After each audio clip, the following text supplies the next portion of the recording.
वन्दितु सौवसिद्धे धुवमचलमणोमङ्गलिं पदे कोचामि समयपाहुड विनमो सुध केवली वणिनम् नमः समयसाराय स्वानुभूत्या चकासते चित्स्वभावाय भावाय सर्वभावान्तरचिरे।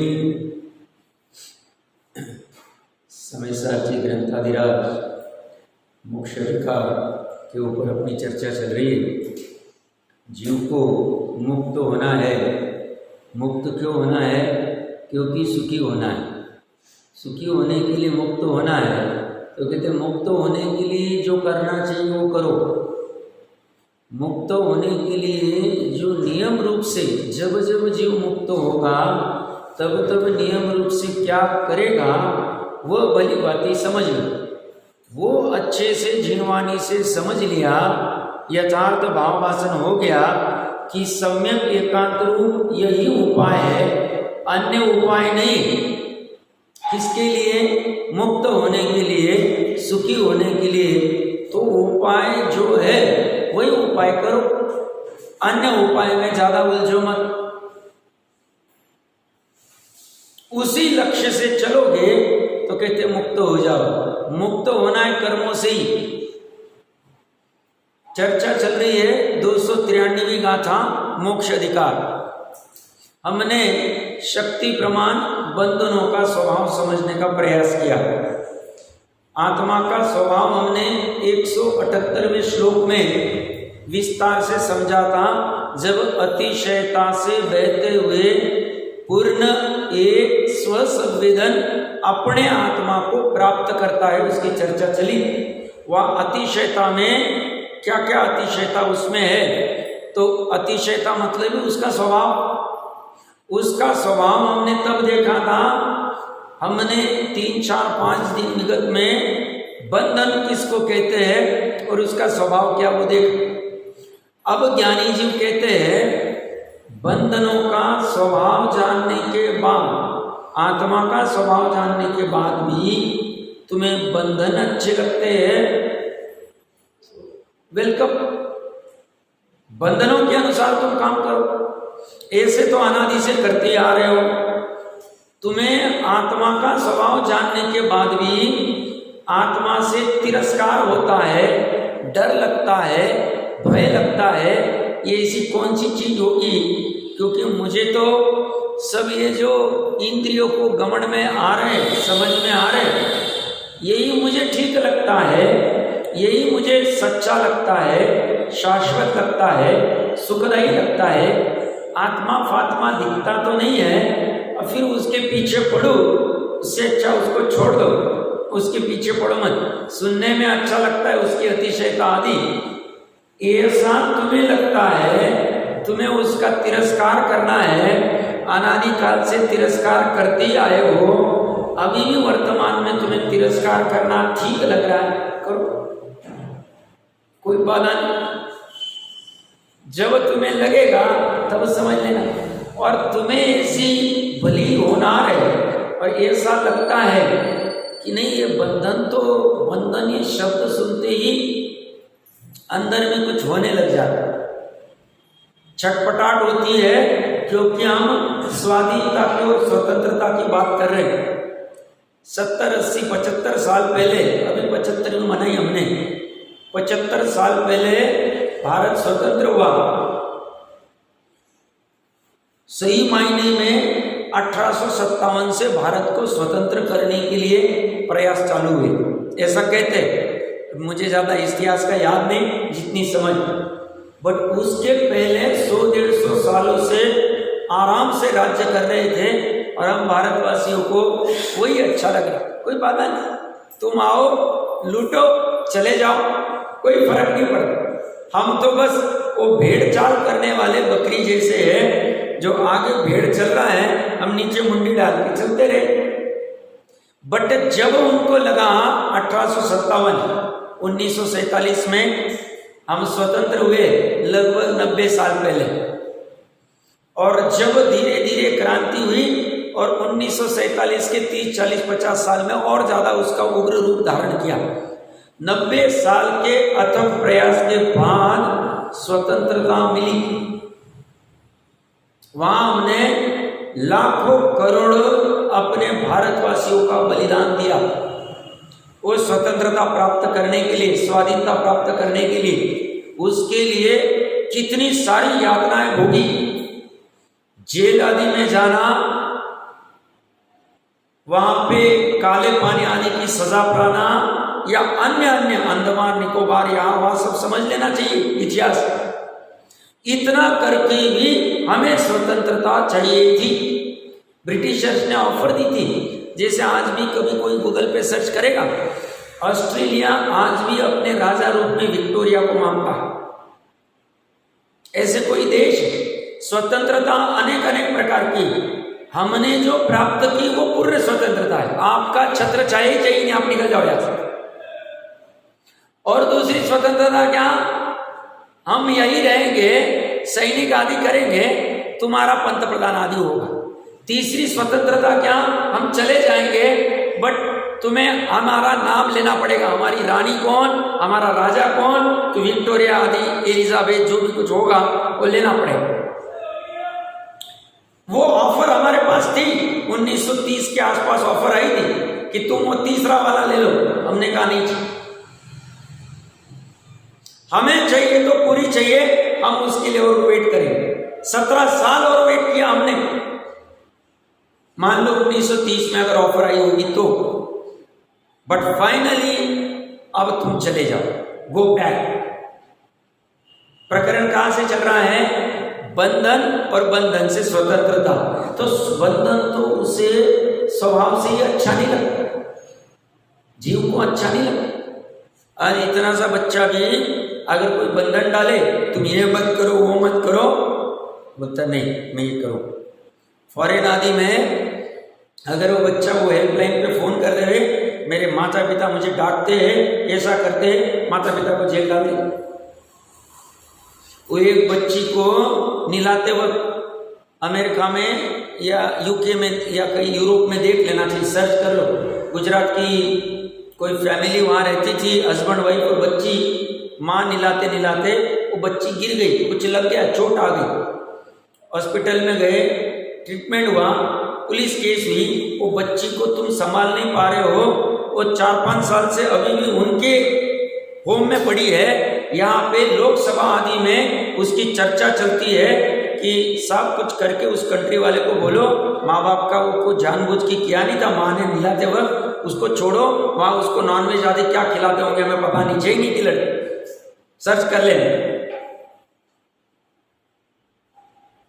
हमें स्वतंत्रता अच्छी लगती स्वभाव से, तो कहते हैं अगर स्वतंत्रता अच्छी लगती है तो ये बंधन तुम्हें बंधन क्यों नहीं भाषित हो। बंधन तुम्हें बंधन भाषित होंगे तो उससे मुक्त होने का मार्ग भी खुल जाए। तुम मानोगे ही नहीं तो फिर मुक्त होने का, तुम रोगी हो ये मानने कोई तैयार नहीं है तो ट्रीटमेंट कहां से करो। तो बंधन का रोग लगा हुआ है, अज्ञान का रोग लगा हुआ है, ये मानोगे ही नहीं, छूटने का प्रयास ही नहीं करो। तो ये इसीलिए कह रहे हैं पहले ऐसा मानने के पहले तुम जानो बंधन के स्वभाव को, कैसा काम करता है, कैसी आकुलता देता है, कैसी क्षणिकता है, कैसी नश्वरता है, कैसा साधी शांत बना है, आदि आदि, संसार में कैसे भ्रमण करा, वो सब भली भांति समझकर अब प्रश्न खड़ा होता है कि बंधन से विरक्त किसने हो। और हाँ, उसके पूर्व कि अगर बंधन तुम्हें अच्छे नहीं लगते विरक्त हो जाओ, और आत्मा अच्छा लगता है स्वभाव से, उसमें रक्त हो जाओ, सीरियल बात। अब प्रश्न खड़ा होगा बंधनों से विरक्त किसने होना। क्या ये घर गाड़ी आदि जो है हमारा धन आदि, उसने विरक्त होना है? क्या ये हमारा शरीर है, उस शरीर ने बंधनों से विरक्त होना है? क्या हमारे आसपास में रहने वाले जो कुटुंबी जन हैं उन्होंने विरक्त होना, उन्होंने कहना भाई हम आपसे भी विरक्त हो गए, आप छुट्टे हो गए, क्या वो कहेंगे आके? क्या द्रव्य कर्म आके कहेंगे कि हमने आपको छुट्टा कर दिया, विरक्त हो जाओ, हम विरक्त कर दिया? ज्ञानी कहते हैं द्रव्य कर्म जड़ है, उनके पास ज्ञान नहीं, उनको पता ही नहीं किससे विरक्त होना है, किस में रक्त होना है। वो तो कहते हैं हमारी सेटेड प्रोसेस है, हम अपने अपने चतुष्कय में उपादान से कभी द्रव्य कर्म हो जाते हैं, कभी नो कर्म हो जाते हैं, कभी भाव कर्म तो जीव ही होता है, और नो कर्म में कभी औदारिक हो जाते, कभी क्या हो जाते, वही क्रियक होते थे। हमें समझता है कुछ नहीं, तुम्हारे भावों के निमित्त से हमारा परिणमन वैसे होता है, तो मात्र निमित्त नैमित्तिक संबंध, तो द्रव्य कर्म विरक्त होगा नहीं, नो कर्म में शरीर विरक्त होगा नहीं, नो कर्म में बाहर का मोबाइल विरक्त, मोबाइल कभी कहेगा नहीं आज तुम उपवास कर लो, आज मैं तुमसे विरक्त हो जाता हूं। हमें विरक्त होना पड़ेगा कि आज हम 24 घंटे के लिए भी मोबाइल यूज नहीं करेंगे, 4 घंटे के लिए यूज नहीं करेंगे, 2 घंटे का उपवास, नया उपवास। देखो आगम में ऐसा उपवास पाया नहीं, नया उपवास चालू किया। तो द्रव्य कर्म विरक्त होगा नहीं, नो कर्म में शरीर विरक्त होगा नहीं, नो कर्म में बाहर के अचेतन विरक्त होंगे नहीं, नो कर्म में कुटुंबी आदि जन भी विरक्त होंगे नहीं। वो तो उल्टा रक्त करेंगे तुम्हारी परीक्षा देखने, प्रवचन सार जी के चरणानुग चूलिका देखनी चाहिए, या और भी अन्य अन्य 12 मास आदि सब देख लेना चाहिए। वो सब रुकाने का प्रयास करेंगे, बाहर जा रहे भैया रुको, जाएंगे साथ में आराम से कुटुंबी जन आदि। तो वो तो कहता है ये जननी, मैं मेरी जननी के पास जा रहा हूं, मैं मेरे जनक के पास जा रहा हूं। वो जननी को रमणी को कहता है कि मुझे कहां रमण करने जाना है, कहां किस जनक के पास जाना है, तो वहां तो वो कुटुंबी जन भी कहेंगे नहीं कि हम तुमसे विरक्त हो गए। हाँ, वो अपने स्वयं के लिए विरक्त हो गए तो कह देंगे बस हो गया कि अपना मैं भी जाता हूं मतलब मुनि आदि या जो भी कुछ करना है जैसा करना है। तो विरक्त वो भी नहीं होंगे, तो तीनों नो कर्म नहीं होंगे, द्रव्य कर्म होगा नहीं, और हमारा ज्ञान गुण, सुख गुण, दर्शन गुण वो विरक्त होंगे, गुण भी विरक्त नहीं होंगे। गुण बोलते मुझे विरक्त होने जैसा कुछ है ही नहीं। गुणों के समरूप द्रव्य विरक्त होगा, द्रव्य भी विरक्त नहीं होगा, तो विरक्त कौन होगा?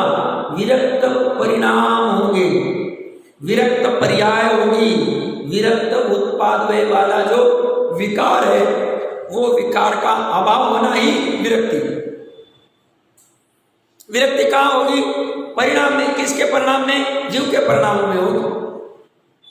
समझ पूर्वक होगी, असमझ पूर्वक नहीं। बाकी किसी को लेना देना नहीं। पर्याय को वर्तमान में नई जो उत्पन्न हो रही पर्याय, उसको दुख अच्छा नहीं लगता है, उसे सुखी होना है, तो उसे विरक्त होना पड़ेगा। सुखी होना है सुख की पर्याय को, और विरक्त होना पड़ेगा चारित्र की पर्याय को, श्रद्धा की पर्याय को, ज्ञान की पर्याय। ये तीनों की पर्याय विरक्त हो जाए तो वर्तमान में सुख होगा, वेदन होगा। ये तीनों विरक्त होने को तैयार नहीं है, आसक्त होने को तैयार है परद्रव्य में, वो तो ऐसा अनंत काल निकाल देंगे हम, परावर्तन के परावर्तन निकाल देंगे तो भी सुख नहीं आए। और ये तीनों अंतर्मूर्त के लिए विरक्त हो जाए यथार्थ रूप में, जिसे केवल भी सर्टिफाई कर देवे हाँ ये हो गए, तो वो कहते हैं वर्तमान में सुख भोगने लग जाओ। सुख का और ये तीनों पर्याय का निमित्त नैमित्तिक संबंध है। एक ही द्रव्य की चारों पर्याय, प्रयोजन सुख के अलावा और कुछ नहीं चाहिए, नहीं कुछ ज्ञान में नहीं चाहिए। वो तो यहां प्रकरण चलेगा ज्ञान और सुख का अविनाभावी संबंध है। जब जब सुखी होता है तब तब ज्ञान प्रकट होता है, सम्यक ज्ञान। कौन सा वाला सुख? अनाकुलता वाला। तो बात क्या चल रही है? तो सुख का प्रयोजन साधन करने के लिए विरक्त श्रद्धा ज्ञान चारित्र की पर्याय को होना पड़ेगा। श्रद्धा और चारित्र की पर्याय कहती है हम तो अंगूठा छाप है, हमें समझता कुछ नहीं, हम जड़ है, हमें जानने में कुछ आता नहीं। ज्ञान को कहेगी तू आगे जाके समझ क्या चक्कर है, ये चक्कर क्या है, उलझे कहाँ है हम और सुलझने का उपाय क्या है। तो बोलते बंधनों में उलझे हैं और आत्मा में आएंगे तो सुलझ जाए। तो बंधनों में उलझे हैं तो बंधन क्या है, उसका स्वभाव को जान, बस इतनी बात चली। इसलिए जानकर, मानकर नहीं कहा हूं, मानना अपना आप हो जाएगा, जानेंगे बराबर तो मानना ठीक हो जाएगा।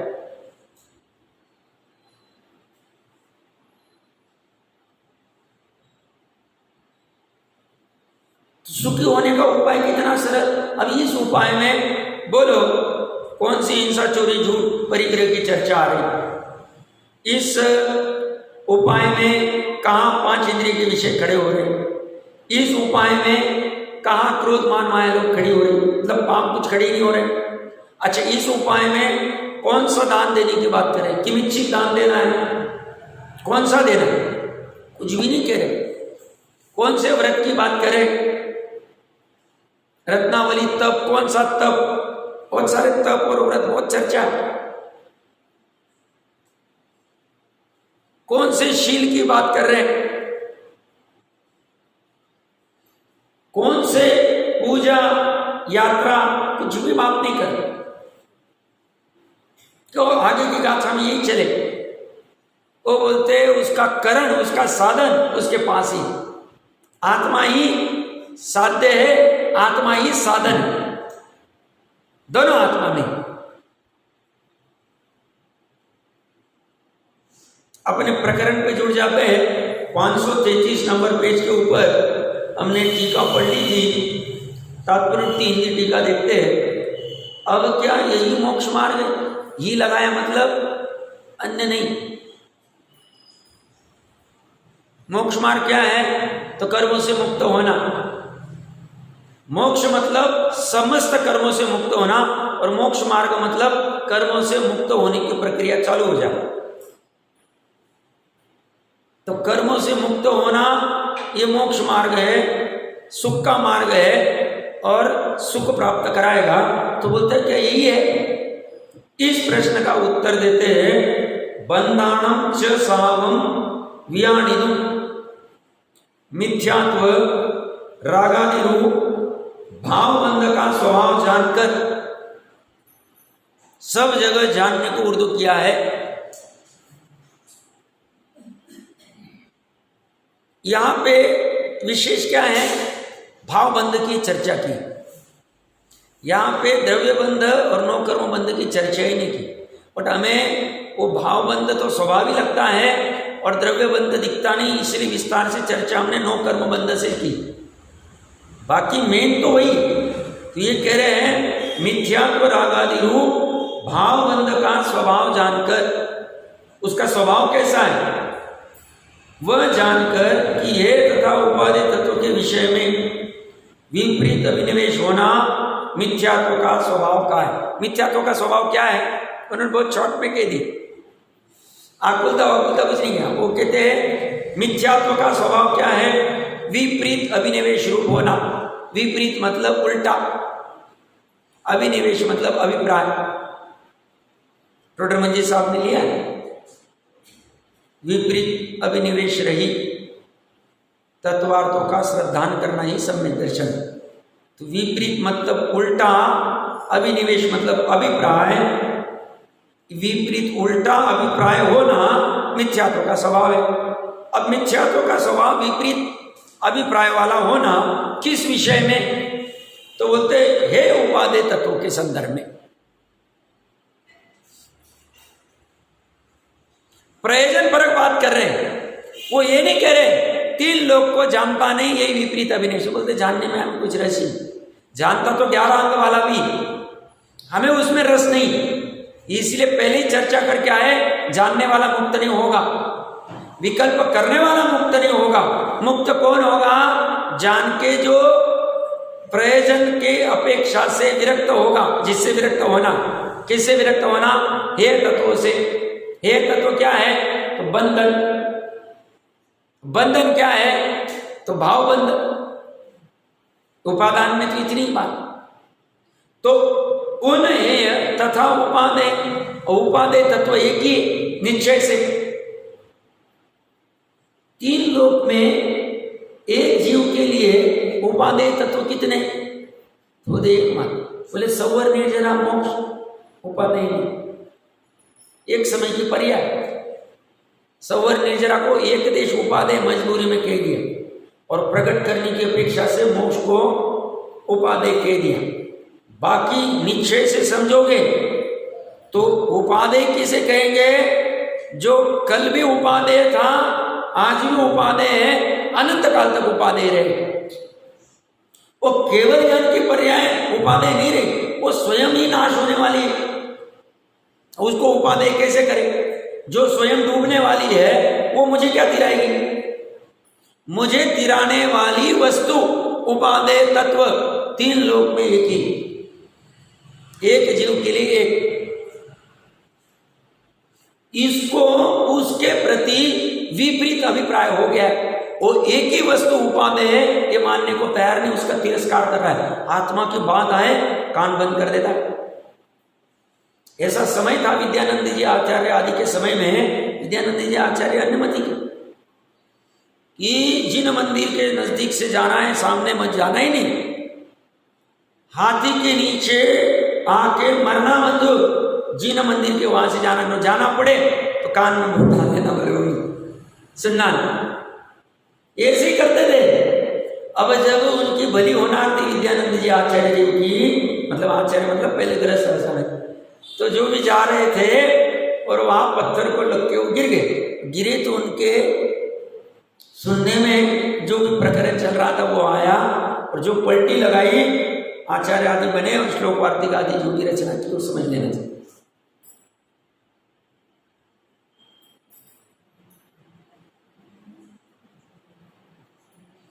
तो इसे आत्मा की बात आई, बंद करो, रात दिन तुम आत्मा आत्मा करके बैठे।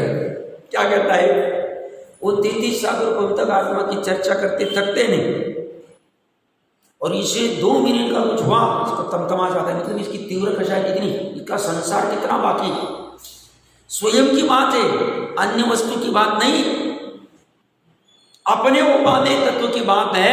अपने भली वो उसी के आधार से तुम्हें सुख उत्पन्न हो रहा है, ज्ञान उत्पन्न हो रहा है, तुम्हारा आचरण हो रहा है, तुम्हारा अस्तित्व है, तुम्हारा वस्तुत्व उसी के आधार से, उसी का तिरस्कार कर रहे।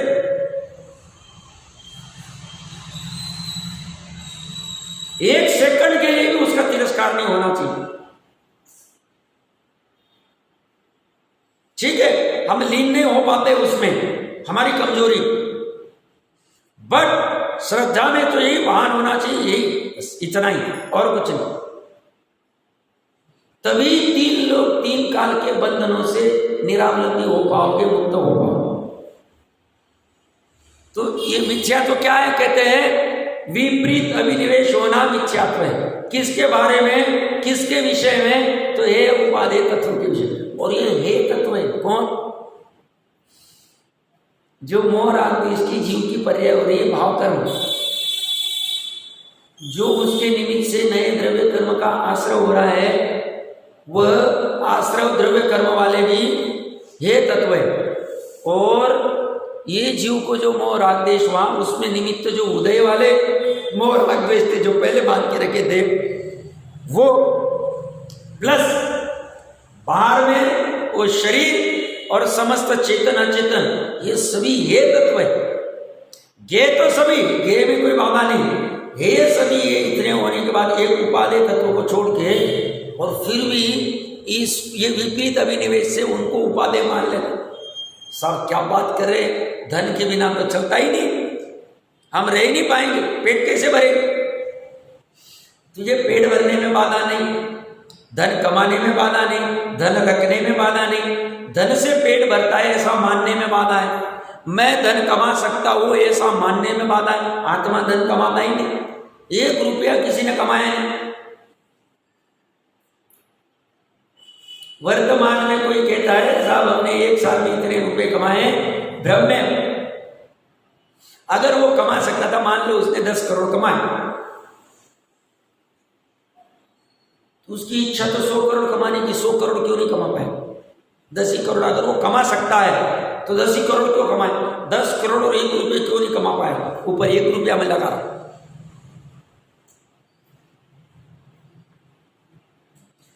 उसको भ्रम हो गया है, पर वस्तु उसके पुण्य का यहां अंदर में उदय है और उसके निमित्त से वो धन का वहां आवागमन होना है और उस निमित्त से उसको वैसे वैसे भाव आएंगे, वैसी वैसी बाहर में घटना घटेगी। और साहब वैसी लॉटरी ली और 10 करोड़ की लॉटरी लग गई, उसको वैसा भाव आए, निमित्त निमित्तिक संबंध। अब उस भाव को वो कर्ता बन बैठता है, वो समझता ही नहीं पुण्य के निमित्त को, बाकी की क्रियाओं को कुछ भी नहीं समझता।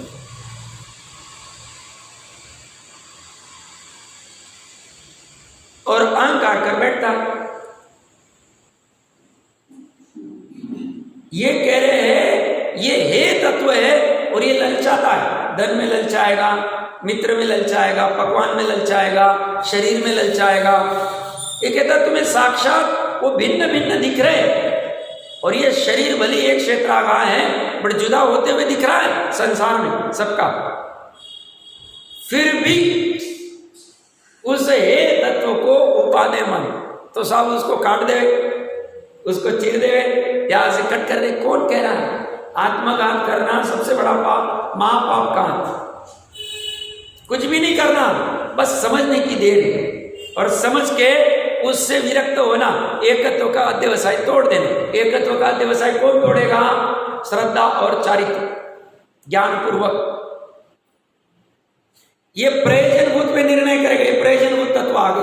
क्यों?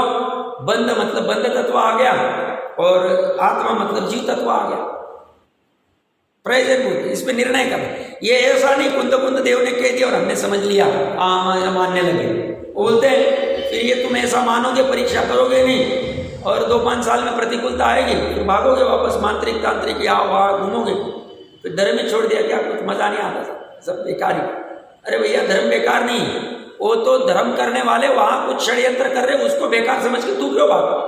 धर्म तो धर्म ही, धर्म तो वस्तु का स्वभाव है, वस्तु के स्वभाव में गड़बड़ नहीं। हाँ, ये धर्म करने वाले जो जीव है वो गड़बड़ कर रहे, वो उनकी गड़बड़ है, वो तो उसका फल भोगेंगे। तू क्यों उनके निमित्त से धर्म से विमुख होता है? धर्म से विमुख होने की जरूरत नहीं, धर्म के तो सन्मुख हमेशा रहना चाहिए। क्यों? अभी सिद्ध अवस्था में जो जो पहुंच गए हैं धर्म के सम्मुख ही, क्यों? वस्तु के स्वभाव में रह रहे, वस्तु का स्वभाव धर्म है, अनंत काल के लिए धर्म में ही रहेंगे, वो अधर्म होगा ही नहीं। एक भी ऐसी पर्याय आएगी नहीं कि सब उनके अधर्म की पर्याय आ गई, हिंसा चोरी की पर्याय आ गई या क्रोध की पर्याय आ गई, कुछ भी नहीं होगा ही नहीं, परमानेंट।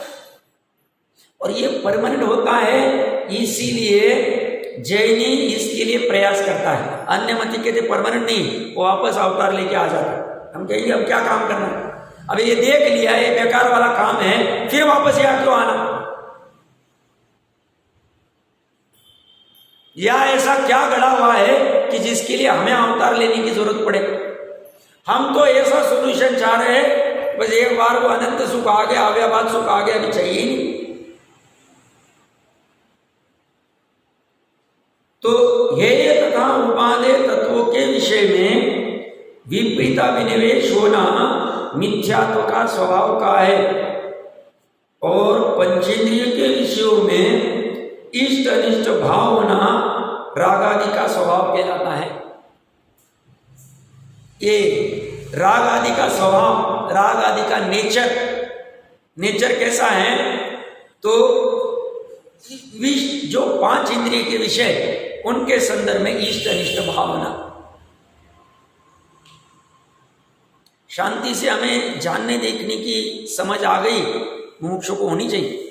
और संसार में भी लौकिक में कहीं पे भी जाना आना कुछ पड़ता है तो अच्छे से देखना चाहिए 5 इंद्रिय के विषय में कैसे झपट्टे लगा रहे सब।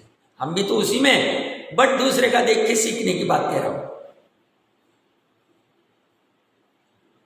बड़ा खतरनाक है। और ये राग आदि का ऐसा स्वभाव है कि वो 5 इंद्रिय के विषय जड़ है, उस जड़ के संदर्भ में ये चेतन अपनी सुध खो के इष्ट अनिष्ट कल्पना करते हैं, क्योंकि इष्ट अनिष्ट कल्पना करने वाला अज्ञानी मिथ्या दृष्टि ही होगा।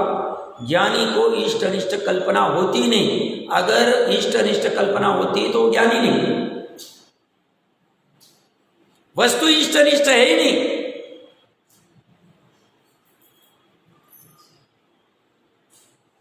वस्तु तो वस्तु है, उस वस्तु के संदर्भ में ये अपने इच्छा के अनुसार अच्छा बुरा माने। तो ये कह रहे हैं ये राग आदि का स्वभाव क्या है, 5 इंद्रिय के विषय रहेंगे, उसमें इष्ट अनिष्ट के भाव होते हैं और इष्ट अनिष्ट के भाव रूप राग आदि हो गए, फिर उसको कोई रोक नहीं पाएगा। फिर वो जेल में खाने चला जाएगा, फिर अवक्ष अन्याय अनिति कुछ भी करने चला जाएगा, फिर कैसे भी पहनेगा, कैसे भी ओढ़ेगा, कुछ भी करेगा। ऐसी उसको राग आदि उत्पन्न होते 5, और उसकी तीव्रता इतनी होगी कि धर्म उसको अच्छा नहीं लगेगा, बेकार की चीजें लगे। बंद करो सब, रात को नहीं खाना, हरी नहीं खाना, ऐसा नहीं खाना, वैसा नहीं खाना। जाओ वो कथनचित जो उपादेय है शुभ भाव की अपेक्षा से, हिंसा घटने की अपेक्षा से, उसको भी बेकार समझने लग जाए। इतना उसका राग आदि 5 इंद्रिय के विषय में तूफान पे आता है। और जब तीव्र कषाय होगी तो सुनने को भी तैयार नहीं हो। थोड़ी कषाय मंद है, बली होनार है तो सुनेगा और उसके ऊपर विचार करेगा और निर्णय स्वयं करेगा, और फिर निर्णय हो जाएगा तो फिर तो कोई रोक नहीं पाएगा। उसको जो करना है वो योग्य हो गए, यथार्थ निर्णय हो गया। निर्णय करने में बड़ी सावधानी रखनी चाहिए। आगम के अनुसार निर्णय होना चाहिए। आगम के अनुसार मतलब उन्होंने, आगम ने कहा है बंधनों से विरक्त होना है तो बंधनों से, हमें बंधनों का स्वभाव जाना, आत्मा का स्वभाव जाना। आत्मा फात्मा कुछ दिखता नहीं, ये बंधन बंधन कहाँ बंधन है, कहाँ कौन रोकता है, और वो उससे विरक्त नहीं और आसक्त होगा तो उल्टा काम हो जाए। जैसे वो मैंने कुछ दिन पहले कहा होगा, वो राजा हरिश्चंद्र का नाटक देखने गए, उसमें एक बनिया सेठ भी गए। सेठ तो सेठ ही, बाहर आके किसी ने ऐसी माइक पकड़ा, वो थे कैसा लगा नाटक, सबको पूछ रहा है। तो बनिया सेठ को भी पूछा, सेठ बोलता देखा सच्चाई करनी काम की नहीं। देखो उसने सच्चा काम किया और कैसे उसकी हालत हो गई, झूठा काम ही अच्छा। उल्टा सीख के आ गया। सीखना क्या था उसने कि मरण की कीमत आई, इतनी प्रतिकूलता आई तो भी राजा हरिश्चंद्र ने सच्चाई को छोड़ा नहीं। और वो कहता है सच्चाई का जमाना नहीं रहा, सच्चाई कुछ काम की नहीं है, झूठा ही अच्छा। ऐसा कोई अगर उल्टा सीखे, आगम के अनुसार बराबर नहीं मिलान करे तो उसकी गलती, आगम की गलती नहीं। क्योंकि आगम कह रहे हम साधवाद में गूंथे हुए ही है, नहीं भी अपेक्षा लगाई तो भी तुम्हें अपेक्षा लगानी है। प्रकरण को समझना है, किसको ऊर्ध्व किया है, किसको गौण किया है, वो समझना चाहिए। तुम नहीं समझो, हमारी गलती नहीं। तो 5 इंद्रिय के विषय में इष्ट अनिष्ट का भाव होना राग आदि का स्वभाव कहलाता है। न केवल बंध के स्वरूप को जानकर, अच्छा सिर्फ बंध के स्वरूप को जान के फायदा है, सब बंध के स्वरूप को जानेंगे और मान लो सभी बंधनों से विरक्त हो गए, अब करेंगे क्या। अब पर्याय का तो स्वभाव है किसी न किसी में लीन होना, या तो पर में लीन होगी या तो स्व में लीन होगी। अब तुमने आत्मा का स्वभाव ही जन्माया नहीं, बंधन में तुमने 3 काल खड़े कर दिए, द्रव्य कर्म, भाव कर्म, नौ कर्म, तो करे क्या। तो बोलते न केवल बंध के स्वरूप को जानना, मात्र बंध के स्वरूप को नहीं जानना, अपितु अनंत ज्ञानादि स्वरूप शुद्धात्मा के स्वभाव को जानकर। पर्याय को आधार किसका लेना, तो बोले अनंत काल की रियाज सेफ, एकदम सेफ। इसलिए अध्यात्म कहता है घर के बाहर निकलना अपराध है, चरणानियोग कहेगा घर में रहना अपराध। अब दोनों घर के अर्थ समझते आने चाहिए। चरणानियोग कहता है घर में रहना अपराध, मतलब गृहस्थी में रहना क्या है, मुनि बन, शपथ श्रेणी चढ़ और केवल ज्ञान प्राप्त कर। अभी नहीं, बट जब वो अनुकूलता होगी तब। और अध्यात्म कहेगा घर से बाहर निकलना अपराध है, मतलब आत्मा घर से, स्वस्वभाव से। अब दोनों घर है, जैनी समझ सकता है, बिना काम समझेगा नहीं साहब, घर घर क्या चक्कर चल। घर में एक घर अलग है, हमारा अभिप्राय में ये घर अलग है, वो घर अलग है। तो ये कह रहे हैं अपनो सावम च अपितु अनंत ज्ञानादि स्वरूप शुद्ध आत्मा के स्वभाव को जानकर उसको भी जानो। उसके बिना तुम्हें उसका आकर्षण नहीं होगा, उसमें इंटरेस्ट नहीं आएगा। जाने बिना इंटरेस्ट कैसे करोगे? बंदेषु जोड़ रज्जति द्रव्य बंध के कारणभूत मिथ्यात्व रागादि भाव बंध में निर्विकल्प समाधि के बल से जो रज्जायमान नहीं होता है, सो कम विमुक्षणम पुण्यदि, वह कर्म का नाश करता है। कर्म से मुक्त होता है, मोक्षणम मतलब मुक्त होना, मोक्ष पाना, कर्म से मोक्ष हो गया, मुक्त हो। तो कौन कर पाएगा? जो द्रव्य बंध के कारणभूत मिथ्यात्व रागादि भाव बंध में निर्विकल्प हो जाए, मतलब उसमें कोई विकल्प रखता नहीं। तो निर्विकल्प हो के क्या क्या? तो समाधि का बल, या समाधि मतलब वो सल्लेखना नहीं समझ साहब, ये तो बेकार धर्म है, ये तो तुरंत समाधि में लगा जाएंगे, फिर इतना छूट जाएंगे। समाधि का अर्थ यहाँ शुद्ध उपयोग, भावना जहाँ जहाँ शब्द किया है, जैसे न आचार्य देव ने वहाँ शुद्ध उपयोगी लेना, शुद्ध उपयोग। अंतर्मुहूर्त चले गए, बाहर आ, कोई बाधा नहीं। तो समाधि की मतलब आत्मा में लीनता की, और निर्विकल्प हुए मतलब द्रव्य बंध आदि के कारणभूत भाव बंध में निर्विकल्प हो गए। उसके बल से जो रंजायमान नहीं होता है, जो मलिन नहीं होता है, वह कर्मों का नाश करता है। बहुत अच्छी और महत्वपूर्ण गाथा थी। अब आगे के पेज के ऊपर 294वीं गाथा, उसके उत्थानिका में अमृतचंद्र आचार्य देव कह रहे, केणात्म बंधो द्विधा क्रियते इति चेत, आत्मा और बंध किस के द्वारा, किस साधन के द्वारा द्विधा अलग किए जाते, ऐसा प्रश्न। साहब साधन का ढूंढना है, हम तो पहले हथियार ढूंढते, कुछ भी करना। जैसे हमें पढ़ाई भी करना है तो हमारा टेबल, हमारा पेन, पेपर या जो भी कुछ चाहिए, सब साधन रेडी होने, तब हमारी पढ़ाई बराबर होती।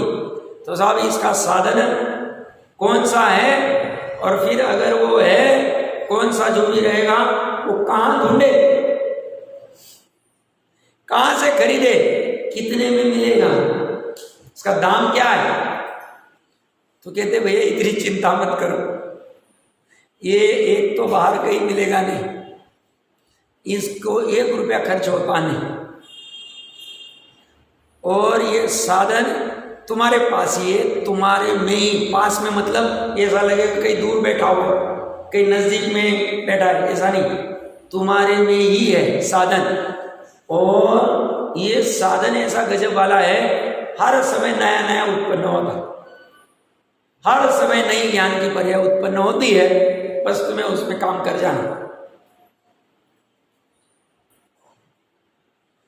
तो इतनी स्वाधीनता, मतलब हमें सर्वज्ञ देव की, उनकी वीतरागता की, उनकी सर्वज्ञता की और वीतराग, क्यों?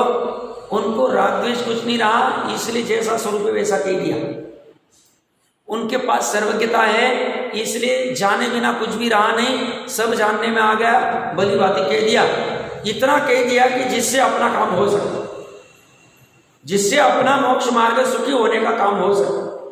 तो हमें उन सर्वज्ञों के प्रति, उन तीर्थंकरों के प्रति, उन गंधर्वों के प्रति जिन्होंने इसको बराबर से ग्रहण किया, कितना गजब है। देखो, तीर्थंकरों की केवल ज्ञान की पर्याय और उनके ओंकार में ध्वनि अत्यंता भाव है, एक पुद्गल की है और एक जीव की। वो दिव्य ध्वनि और इनका मति ज्ञान, पहले मति ज्ञान में ग्रहण की, मति ज्ञान पूर्वक श्रुति ज्ञान होता है। तो गंधर्वों ने वो ओंकारमय ध्वनि को ग्रहण करना है, दोनों में भी अत्यंत अभाव था। और वो मति ज्ञान के बाद में श्रुति ज्ञान में डावन करके अंतर्मुहूर्त में 12 अंग का ज्ञान प्रकट हो जाता। कैपेसिटी देखिए, ज्ञान श्रुति ज्ञान की भी कैपेसिटी कितनी गजब, जो हमारे पास भी सबके पास है।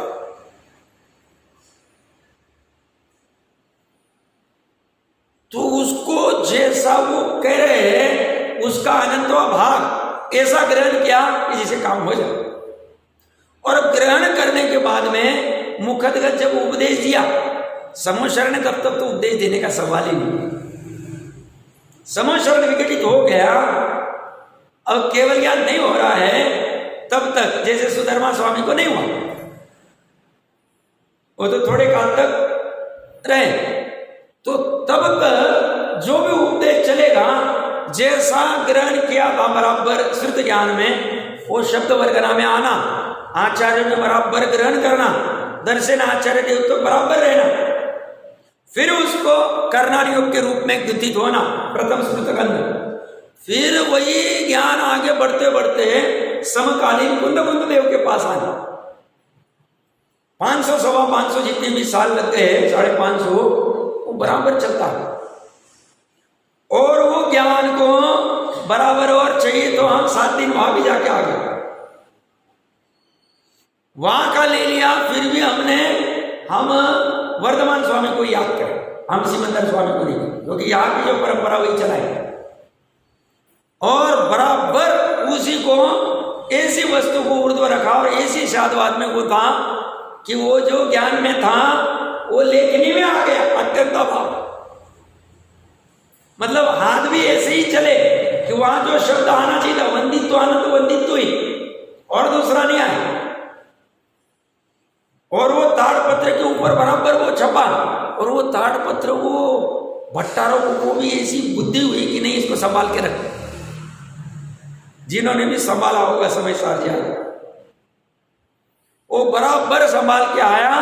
और फिर स्वामी जी आदि आए, और फिर वो जो भी उसका और विशेष निरूपण हुआ, और उसमें हिंदी आदि में सब फिर बराबर से टीका है 50 साल में जैसी भी जो बनी होगी, वो बन के अभी तक यहाँ खड़ी हो। अब इसको हम पढ़े, मति ज्ञान में जाने, सुने या पढ़े, और इसको सुन के ऊपर इसका आंदोलन करे, इसका मंथन करे, इसमें चिंतन करे, और करके फिर भाव श्रुत में इसको पकड़े,